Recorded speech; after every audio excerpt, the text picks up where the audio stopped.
Paminklų statymų ir atminimo ženklų įrengimo Joniškio rajono savivaldybės visi nariai, posėdžio sekretorė su Edita Rudienė, pirmininkė Edita Rudienė, posėdžio sekretorė Eglė Griciūnienė ir posėdėje šiandien dalyvauja Antanas Karnišauskas, Violeta Kuprevičienė, Indrė Medzevičienė, Artūras Pališkevičius, Darius Vičias ir Jūratė Čepskienė. Taigi darbotvarkėje turim vieną klausimą šiandieną. Klausimą pristatau tada dėl tipinio atminimo ženklo įrengimo Kuisių kaime, Satkūnų seniūnijoje, Joniškio rajono savivaldybėje ir pranešėjas architektūros ir teritorijų planavimo skyriaus vedėjas Artūras Pališkevičius. Labą dieną visiems. Tai komisijos nariai buvo gavę visą informaciją iš Lietuvos gyventojų genocido rezistencijos tyrimo centro. Jų prašyme buvo,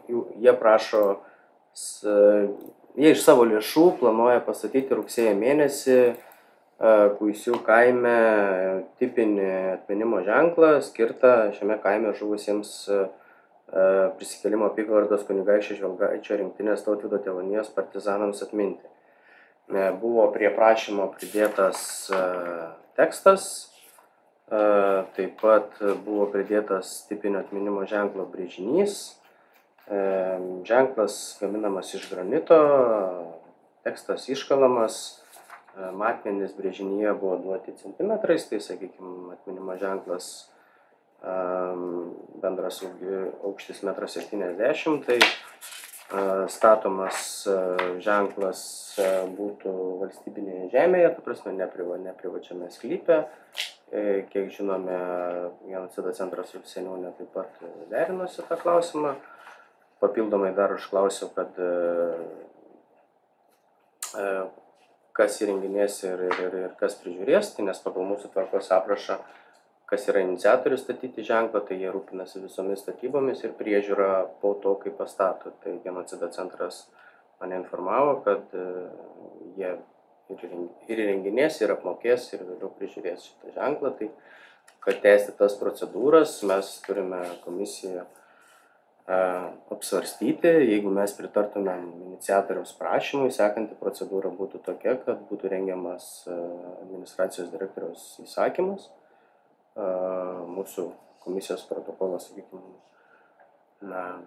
išvados, remiantis mūsų išvadą ir duodamas sutikimas iniciatoriai toliau statyti ženklą. Tai šiandien susirinkom apsvarstyti tą prašymą, gal turit kažkokių tai idėjų, įžvalgų, kurias galėtume papildomai perteikti. Šitie ženklai tokie yra tipiniai, sakykime, daug kur Lietuvoje yra statomi.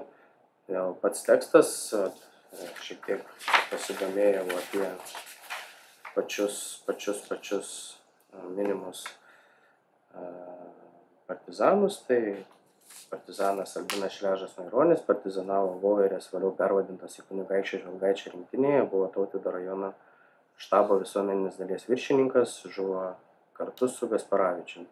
Netoli Joniškio, kūnas išniekintas Joniškyje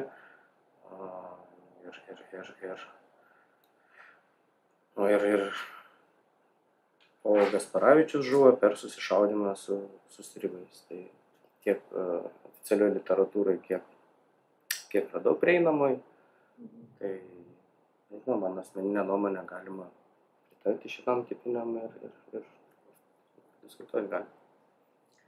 Gal turi komisijos nariai kažkokių nuomonių kitokių? Norėjau paklausti, ar yra kas žinoma daugiau apie jų veiklą, gyvenimą, sakykime? Atnešiau knygą šią. Tema yra, iš tikrųjų, jų biografija yra tyrinėta. Nes dabar tik įamžinom taip. Yra išleista senokai Simono Norbuto mokytojo, kuris gyvena mūsų kraštietis Vilniuje, rinkėsi medžiagą apie partizanų Tautvydo tėvonijai. Čia galiu pacituoti trumpai. Būtų įdomu. Ja, čia yra. Aš pasižymėjau tą vietą. Kuisių kaimo gyventojas Gelažienės Jaujoje buvo aptikti ir kai bandė pabėgti nuo gauti Albinas Šležas Maironis, gimęs 18 metais iš Aleknaičių kaimo. Partizano Tautvydo tėvonijos organizacinės skyriaus viršininkas ir Juozapas Gasparavičius Narsutaitis, gimęs 31 metais iš Anapolio kaimo. Ir žuvus partizano Tautvydo tėvonijos vadams, jie kaip organizacinis partizanų junginys nustojo gyvavusi. Taip, nu, jos susekė išdavikas, žodžiu, perdavė žinias Sovietų saugumui ir jie buvo susekti ir nužudyti. Taip, ir iš tikrųjų tai, na, tas partizanų junginys iš tikrųjų, na, buvo aktyvus, jie, na, pasipriešinimas Joniškio rajone iš tikrųjų buvo, na, koordinuotas, organizacinis, jie turėjo tėvonijas, jie turėjo savo visą struktūrą, uniformas, jie davė priesaikas, na, iš tikrųjų jie buvo tie, kaip sakant, tikrieji partizanai, ne kažkokie apsišaukėliai, kaip čia, ar kažkaip apsinedėliai, bet tikrai jokių kažkokių prieštaringos informacijos apie jų veiklą, kad ten jie kažką darė blogo gyventojams, nieko nėra, nei genocido centre be abejo, nes genocido centras turi visas Sovietų saugumo bylas, tardymo protokolus, jie išnagrinėja biografijas, tai dabar ypač atidžiai išnagrinėja po visų kitokių buvusių ten iškilusių neaiškumų su kitais paminklais ir kitom personalijom asmenybėm. Tai dabar labai atidžiai žiūrima tikrai ir nepraeitų, kaip sakant, dviprasmiškos ar kažkokios kontroversiškos asmenybės. Taip, vien prašymą, kad jie patys iniciatoriai yra ne pats genocido vertinimas. Mūsų krašto gyventojai tikrai žuvę toje kaime, toje jauja, kaip čia parašyta, ir visą tai išfiksuota dokumentuose, liudininko parodymuose, yra į fotografiją netgi esu matęs. Kasparavičiaus fotografija. Nušauta. Išdavė Katinas. Jo, Katinas, jo, čia rašo. Aš kaip supratau, jie neatėjo į kažkokį susirinkimą giliai, jis suodė, kurie du neatėjo. Jo, išdavikų, išdaka, pranešė čekistams, kurie juos nužudė. Jie priešinosi, jie nepasidavė, jie kovojo, kaip sakant, nežinau, kad pasidavus laukia kankinimai, geriausiu atveju trėmimas, blogiausiu nukankinimas. Tai yra tokia situacija. Buvo 50 metais mūsų rajone. Tai atminimas vertas įamžinimo, manau, taip. Ir tikrai turi būti, kaip sakant, visuomeniai prisiminti ir įamžinti pastatytas paminklas.